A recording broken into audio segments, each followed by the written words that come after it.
Les habitants de mon pays ont désespérément besoin de la paix. Mais comment construire la paix sur des fausses communes? Comment construire la paix sans vérité ni réconciliation? Comment construire la paix sans justice ni réparation?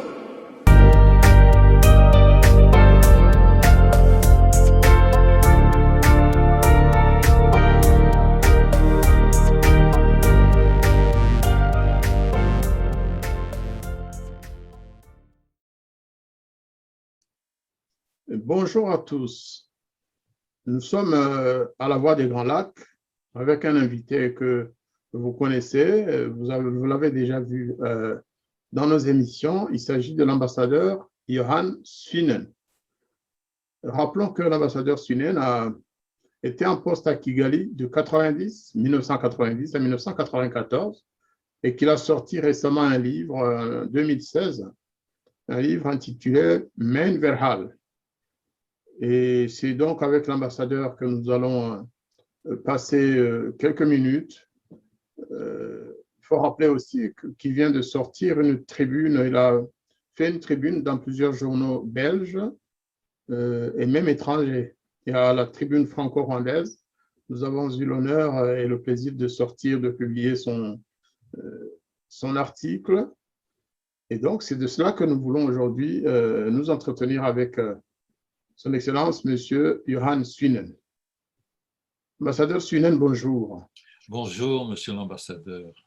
Eh bien, Merci comme vous l'avez entendu, donc récemment, vous avez publié une note, si je puis dire, une analyse sur les relations belgo-rwandaises. Est-ce que vous pouvez nous expliquer, dire à nos auditeurs, pourquoi vous avez cru bon de sortir cet article? Oui, voilà, merci, Monsieur l'ambassadeur. Toujours un plaisir d'être avec vous et de partager quelques réflexions avec vos auditeurs qui, me semble-t-il, sont de plus en plus nombreux. Et c'est une bonne chose parce que nous sommes pour un dialogue serein, apaisé, patient, respectueux. Et c'est ce qui manque apparemment maintenant dans nos relations avec le Rwanda, suite au procès, je serais tenté de dire à la parodie de procès de Paul Rusesabagina. Paul Rusesabagina a été condamné à 25 ans de prison. Suite à cette condamnation, notre ministre des Affaires étrangères a fait une déclaration dans laquelle elle estime que les droits de la défense, donc les droits de Paul Rusesabagina, n'ont pas été respectés et qu'il n'a pas eu un procès équitable. Les deux ministres des Affaires étrangères du Rwanda et de Belgique devaient se rencontrer en marge de l'Assemblée générale des Nations unies à New York. Suite à cette déclaration, cette réaction de la ministre Wilmès, qui est également vice-premier ministre de Belgique, le ministre Biruta a jugé utile de supprimer cette rencontre à New York. Et ça, c'est très regrettable parce que dans un contexte de relations normales, correctes, même de qualité, c'est des choses qui ne devraient pas se passer.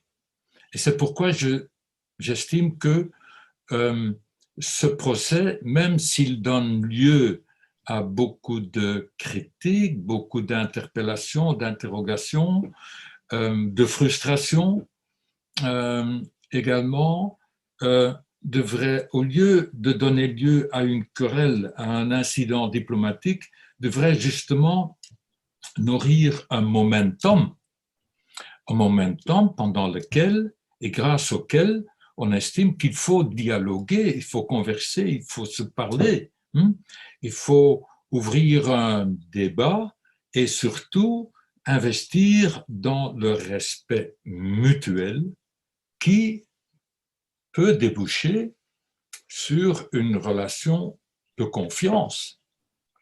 Et c'est dans cette relation de confiance, et c'est un peu la règle diplomatique par excellence, dans cette relation de confiance, on peut se dire des choses qui ne sont pas toujours positives.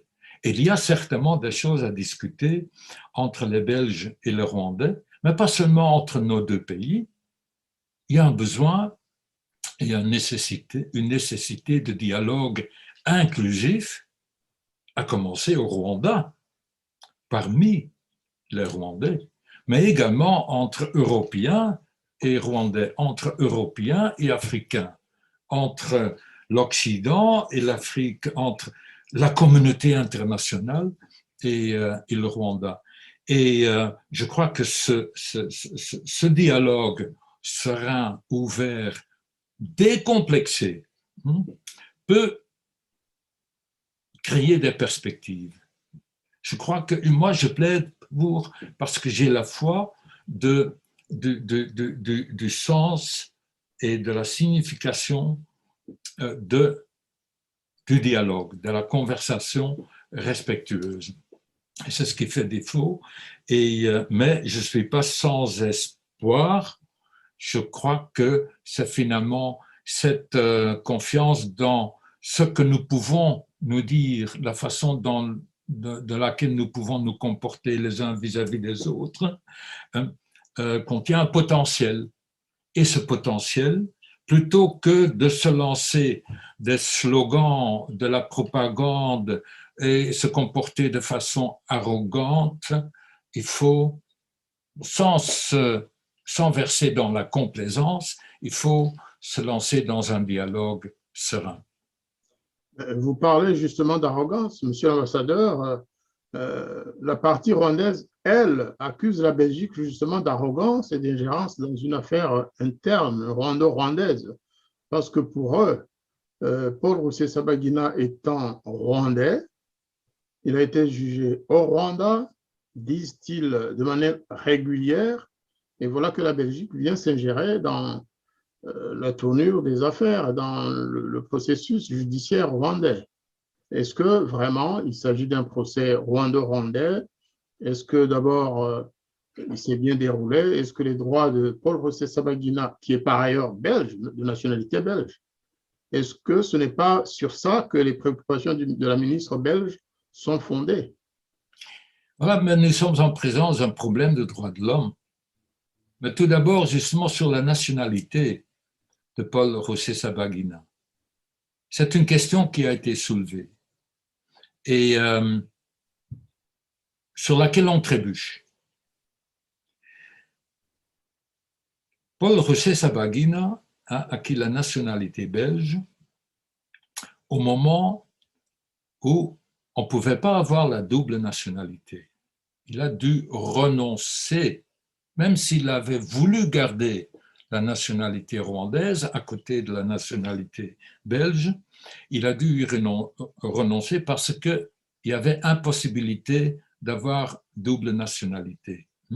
Donc, en embrassant ou en obtenant la nationalité belge, il a perdu la nationalité rwandaise.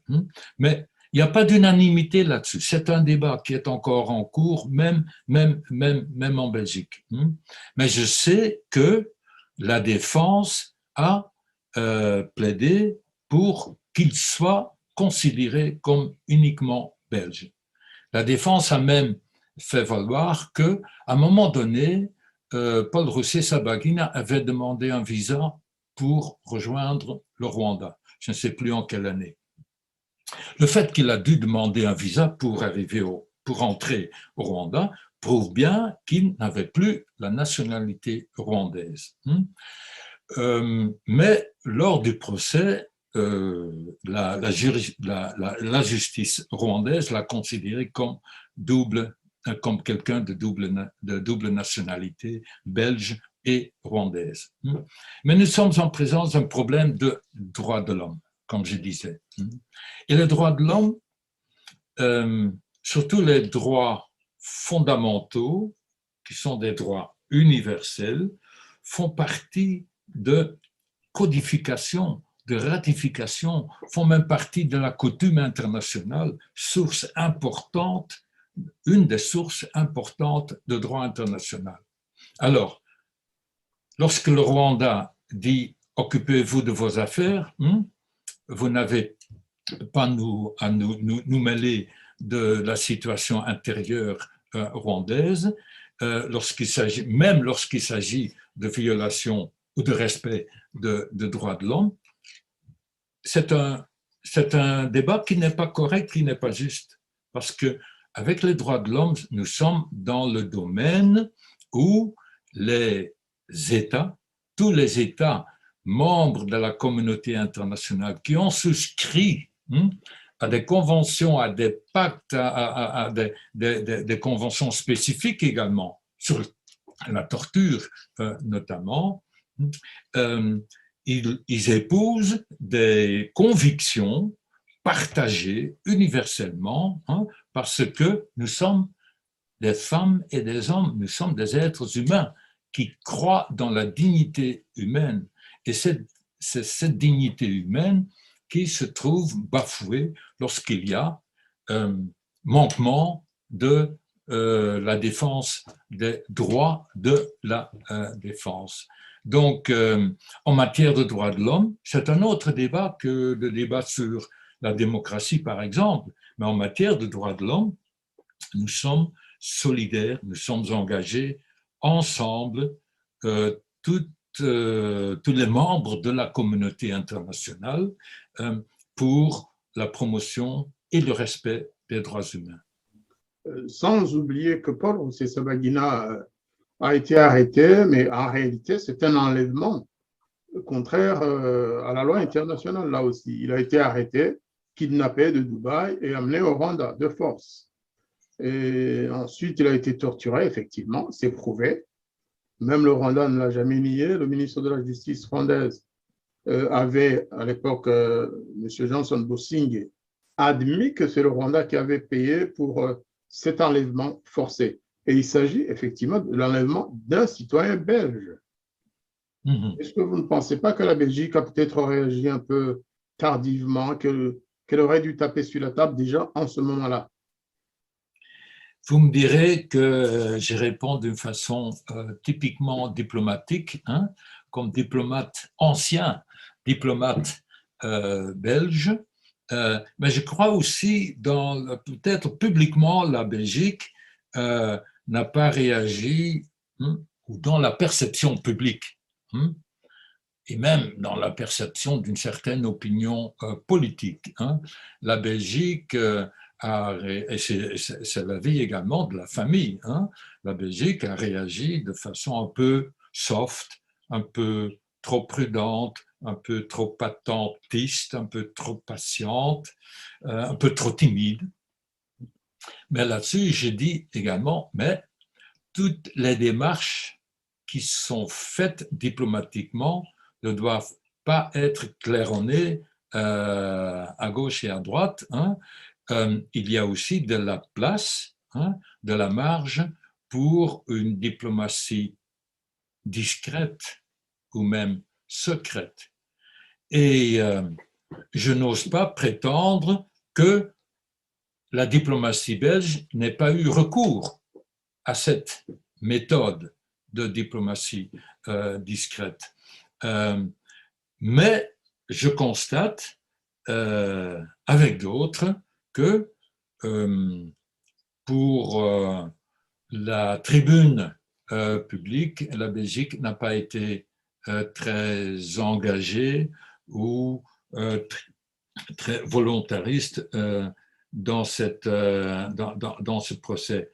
N'empêche que, à la fin du procès, lors du verdict, la ministre des Affaires étrangères s'est prononcée clairement. Et j'espère que dans les jours, les semaines, les mois qui viennent, cette crispation fasse place à un dialogue plus relaxé, plus détendu, plus ouvert, mais aussi plus courageux, où des choses peuvent se dire et des choses désagréables peuvent se dire également.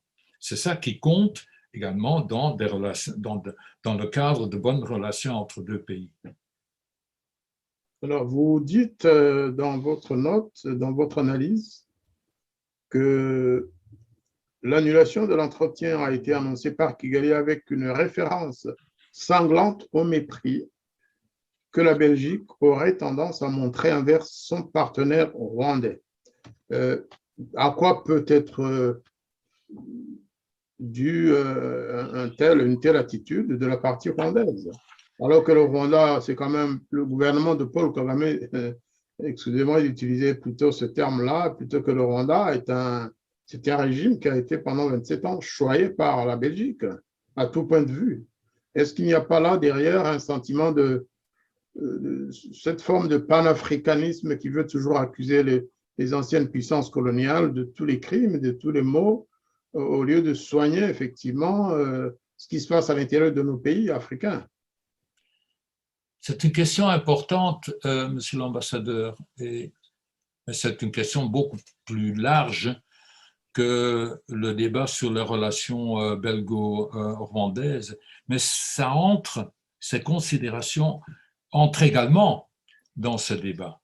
Et nous allons voir, dans le contexte de la commission parlementaire spéciale qui va se pencher, belge, qui va se pencher sur notre passé colonial, qu'on abordera également la politique sous mandat et tutelle belge.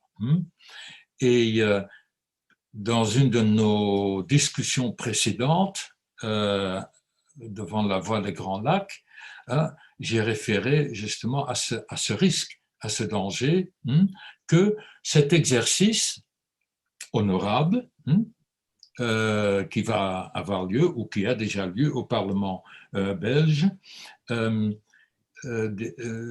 soit confronté à un risque justement de diversion, en accusant le colonisateur ou l'ancien colonisateur de tous les maux, pour camoufler encore mieux les méfaits ou les défauts ou les situations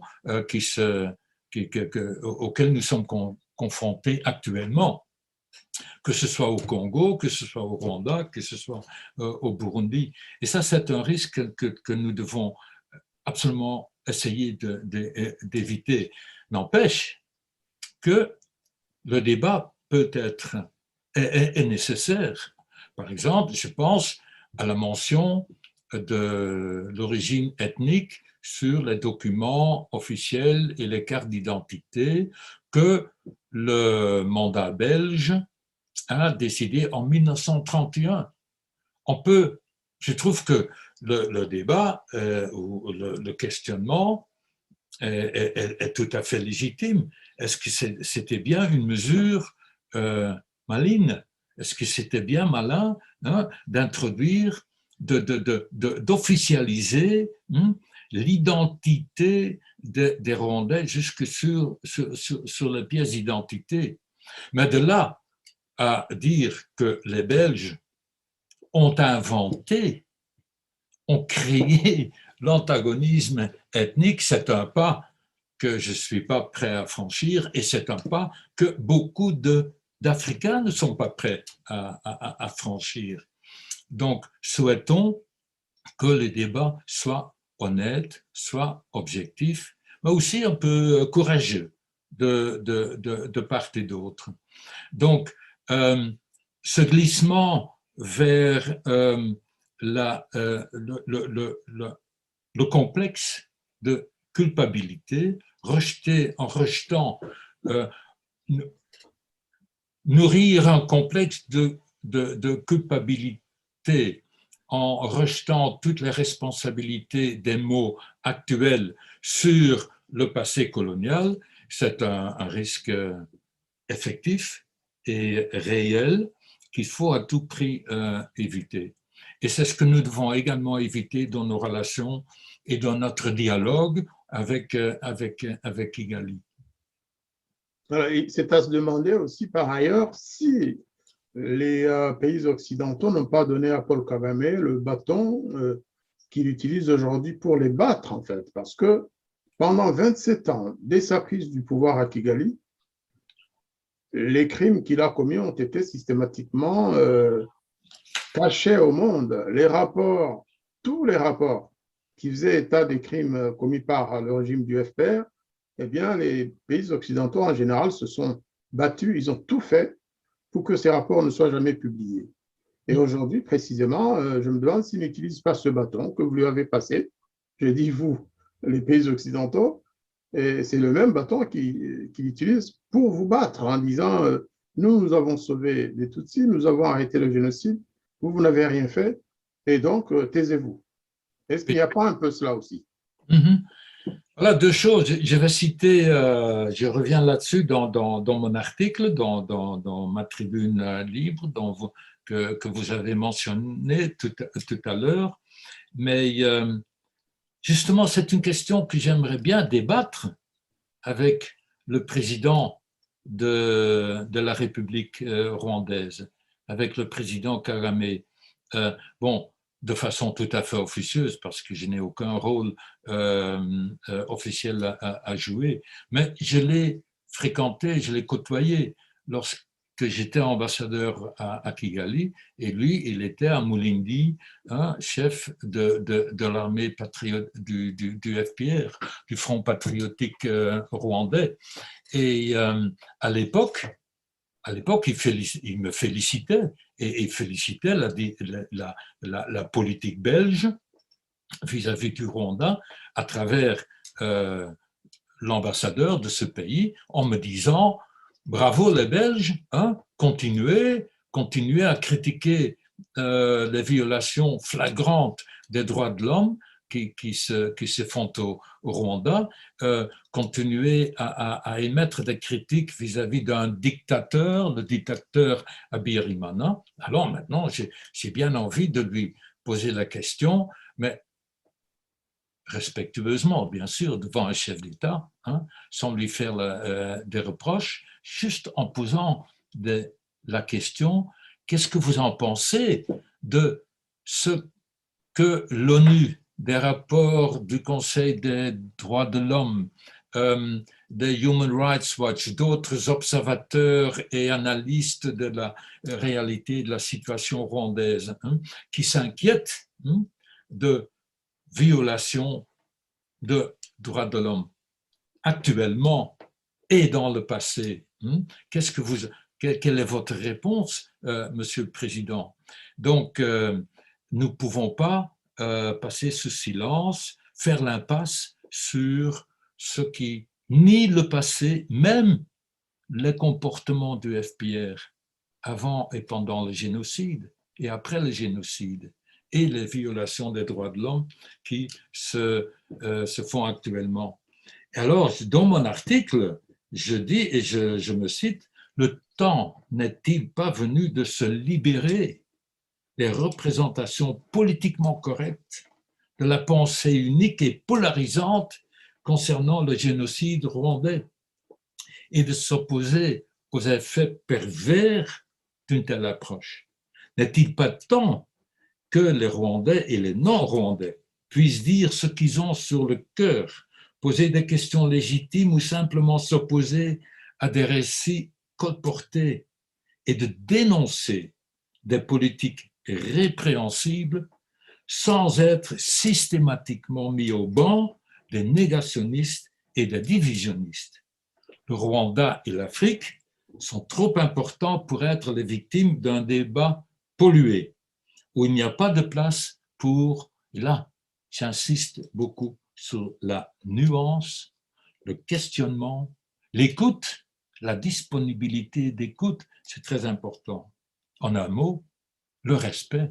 Nous avons droit, tout le monde, Rwandais et Belges, Africains et Européens, nous avons droit au respect et au respect mutuel.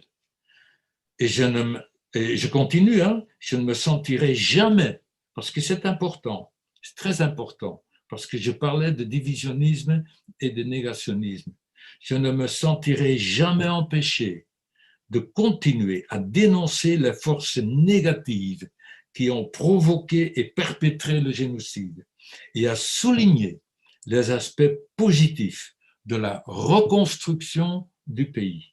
Mais je continuerai également à m'opposer aux indignations sélectives qui relativisent ou banalisent les violations des droits de l'homme, en arguant que le Rwanda a subi des calamités bien pires qu'il y a 30 ans et connaît aujourd'hui des taux de croissance spectaculaires. C'est ce que vous disiez.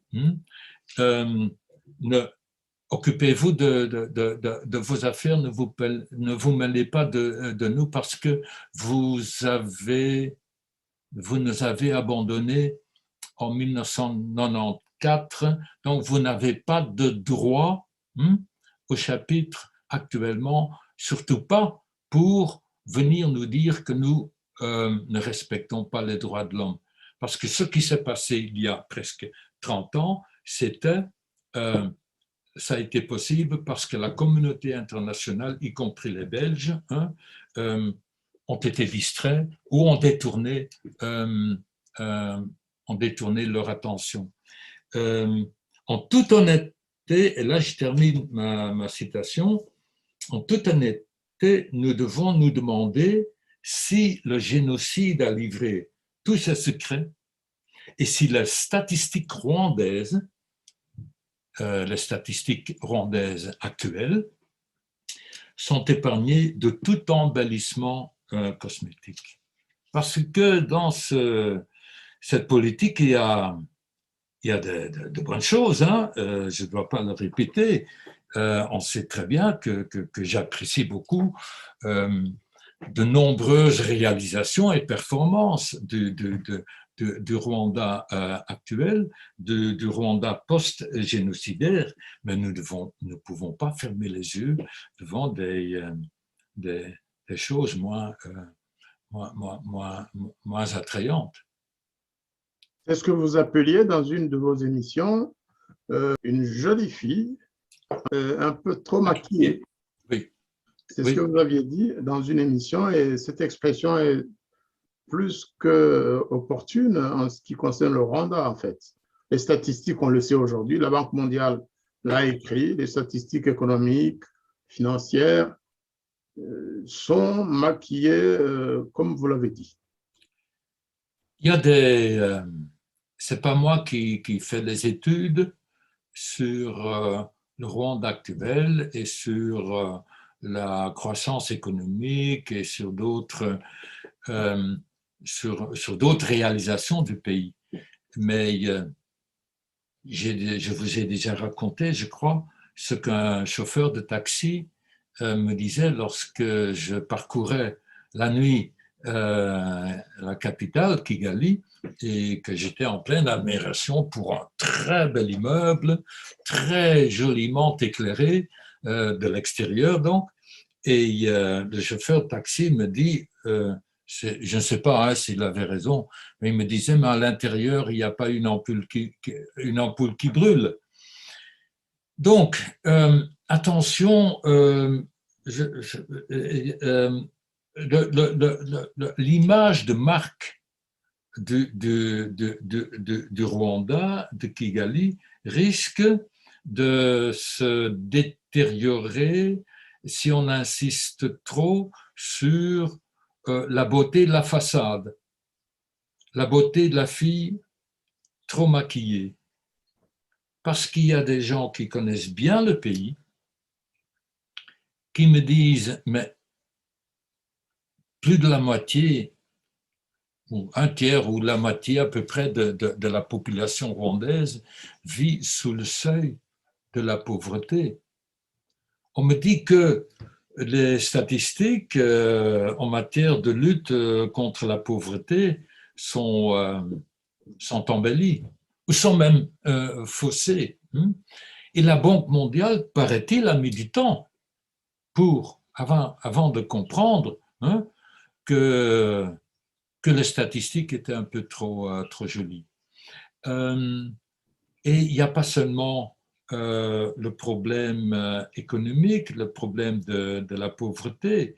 Il y a bien sûr le problème des droits de l'homme, mais il y a aussi le problème de la région, le comportement dans la région.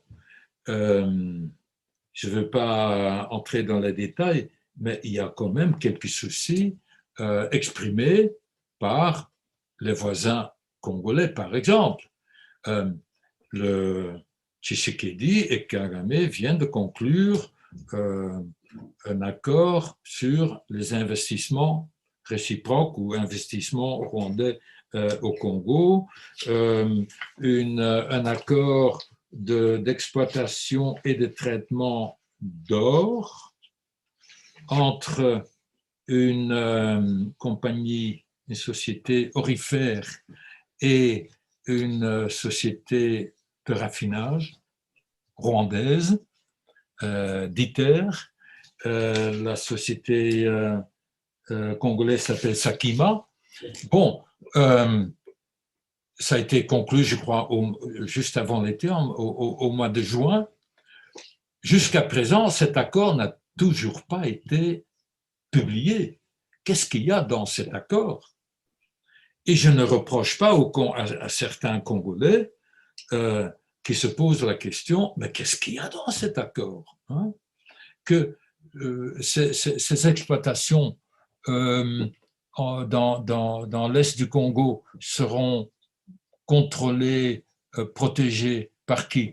Par des militaires rwandais. Ce seront transportés par qui? Le retour du bénéfice, retour une fois que l'or aura été commercialisé, le retour au Congo du bénéfice, est-ce qu'il est garanti? L'accord a été conclu pour combien de temps? Beaucoup de questions autour de cet accord, et je ne donne qu'un exemple. Il y a quand même des interpellations sur des présences ou des interférences ou des actions rwandaises au Congo qui, selon certains Congolais, risquent de contribuer à une déstabilisation. Alors, le président Tshisekedi, dans quelle mesure il tient la tête et est vraiment le président qui défend la souveraineté de son pays. Je n'ai rien contre les exploitations transfrontalières, pourvu que ce soit consensuel et dans la transparence. Et les deals qui se concluent avec le Rwanda, y compris peut-être les deals que le président Macron aurait pu conclure avec le président Kagame, une certaine transparence est tout à fait nécessaire. Ça, c'est un gros problème, en fait, que les Congolais eux-mêmes se posent aujourd'hui et dénoncent d'ailleurs, hein, y compris des proches du président Tshisekedi, parce qu'ils disent, mais cet accord n'a jamais été discuté au niveau du Parlement, au niveau des autres institutions de la République, chargées justement de donner le feu vert pour ce genre d'accord.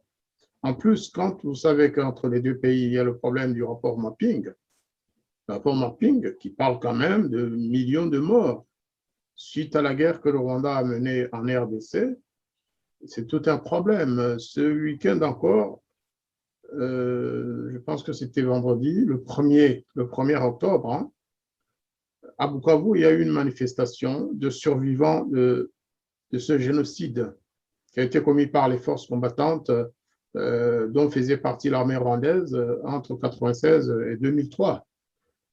C'était des témoignages terribles, poignants, des gens qui racontaient comment leurs familles ont été sommairement exécutées, toute leur famille, comment ils ont été torturés. Et c'était en présence de l'évêque de Bukavu qui a dit la chose suivante. Alors, il a dit, oubliez le rapport mapping, d'une certaine manière, c'est c'est s'oublier soi-même, c'est renoncer à la vie.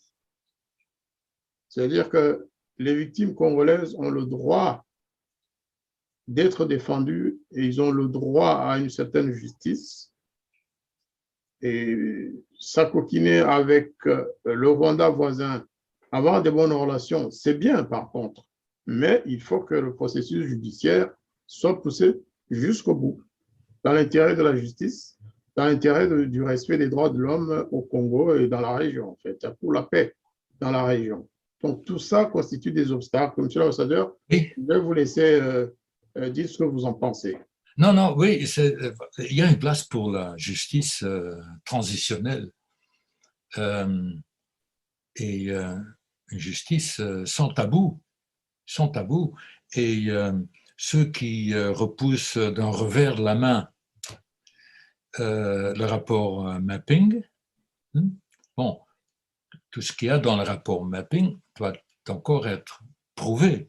On ne peut pas accuser avant que la justice ait eu son mot là-dessus. Et c'est pourquoi le docteur Mukwege parle et plaide pour un tribunal ad hoc, un tribunal international ad hoc, pour juger ce qu'il y a dans ce rapport mapping. Et c'est une bonne chose qu'on puisse confronter les opinions là-dessus de façon tout à fait ouverte. Et c'est pourquoi je dis il ne peut pas y avoir tabou. Et c'est pourquoi je suis scandalisé par le livre de Patrick de Saint-Exupéry, Les Traversées, ou La Traversée, où lui aussi rejette tout simplement tout ce qu'il y a dans le rapport mapping. C'est pas sérieux. Il faut que nous, Africains, communauté internationale, ayons l'honnêteté, sinon le courage, au moins l'honnêteté d'aborder ce genre de questions. Parce que ce sont des questions qui vivent réellement au sein des communautés congolaises et rwandaises de l'Afrique centrale. Et il vaut mieux, par la justice, par le dialogue, la recherche de la vérité, qu'on parviendra à créer une nouvelle stabilité et un environnement de développement de la région. Si on sous-estime la valeur de ces efforts, je crois qu'il y a trop peu de chances qu'on arrive justement à une situation qui permet à la région de se développer, y compris le Rwanda, de se développer de façon durable. La durabilité du développement, la durabilité des modèles de développement, y compris du modèle de développement rwandais, c'est une question importante qu'il ne faut pas sous-estimer. Avant de terminer notre échange, notre entretien, Monsieur l'ambassadeur, vous avez mentionné le nom de la France dans votre note. Vous souhaitez en fait, si j'ai bien compris, que la France suive la Belgique dans la nouvelle approche diplomatique à l'égard du Rwanda, que la France voit la réalité sur le terrain et qu'elle ne soit pas complaisante. Est-ce bien ce que vous avez voulu dire? Oui, mais tous les jours, je suis effaré par ce que je lis, ce que j'entends, ce que j'écoute, ce que je vois dans la presse française. Bon, je ne veux pas généraliser ma critique ou ma critique, mais dans mon papier, et je m'indigne même devant des commentaires légers, superficiels,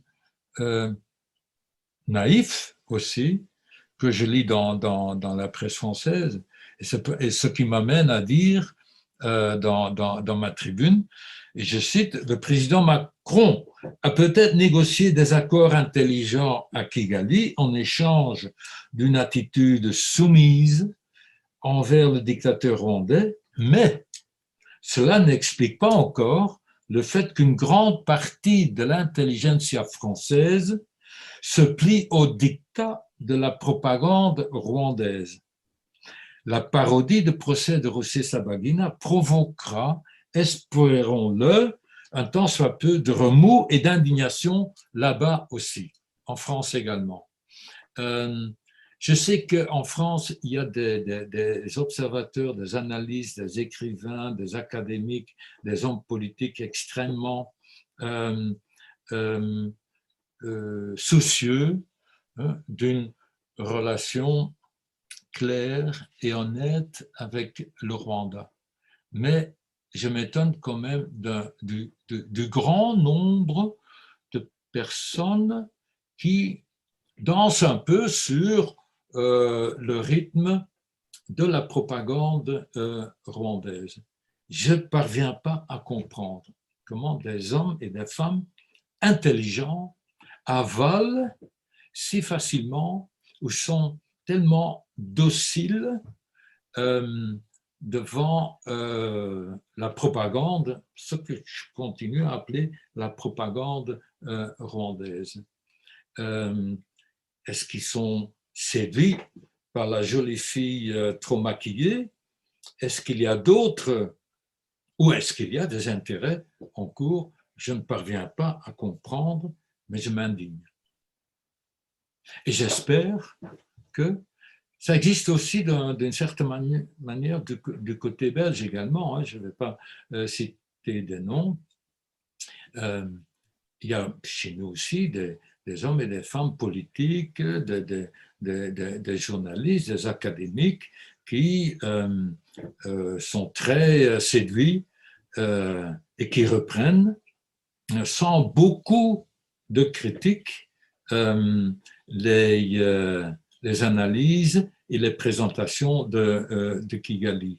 Mais j'espère que petit à petit, parce que nous sommes, je me répète, je vous l'ai déjà dit, je ne suis pas contre Kagame, ce n'est pas pour m'opposer à, mais c'est pour essayer de trouver un modus operandi, un modus vivendi, une voie de concertation, de discussion, de dialogue un peu plus honnête, plus dégagée, moins complexée, moins crispée que maintenant. Je suis tout à fait d'accord avec vous, Monsieur l'ambassadeur. On n'a pas parlé, on le fera peut-être une prochaine fois, on n'a pas parlé de l'expulsion de Maître Lurquin, on n'a pas parlé de beaucoup de choses, mais on aura le temps de développer ce chapitre pour montrer justement cette arrogance et ce refus, ces violations des droits de l'homme de manière vraiment généralisée au Rwanda.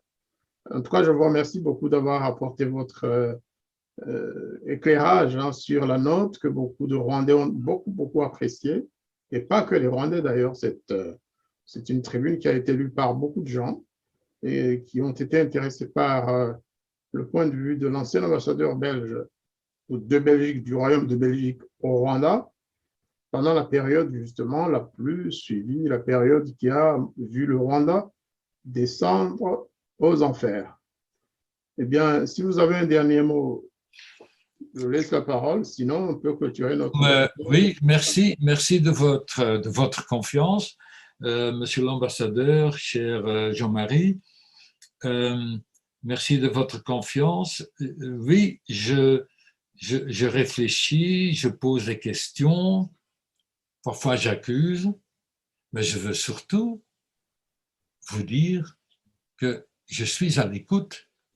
Je veux rester à l'écoute.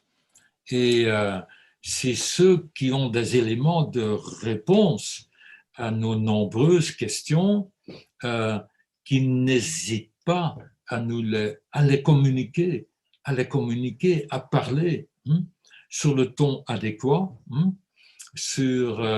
d'une manière respectueuse. C'est un mot qui revient tout le temps. C'est une question de respect. Une question de respect, de témoignage de respect, mais aussi de respect de soi-même. Parce que dans le témoignage de respect, il faut quand même veiller à ce que cette manifestation de respect soit répandue avec du respect et pas avec du mépris ou du dédain ou d'arrogance. Au nom des auditeurs et des téléspectateurs de la Voix des Grands Lacs, Monsieur l'ambassadeur, je vous remercie beaucoup. C'était vraiment un grand plaisir de vous recevoir aujourd'hui une fois encore et à très bientôt. Le plaisir est tout à fait mutuel, réciproque. Voilà, à bientôt, Monsieur l'ambassadeur. Au revoir. Merci beaucoup.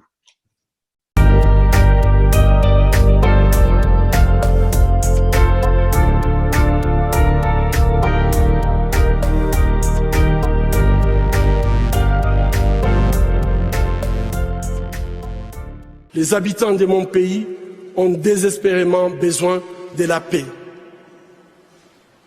Mais comment construire la paix sur des fausses communes? Comment construire la paix sans vérité ni réconciliation? Comment construire la paix sans justice ni réparation?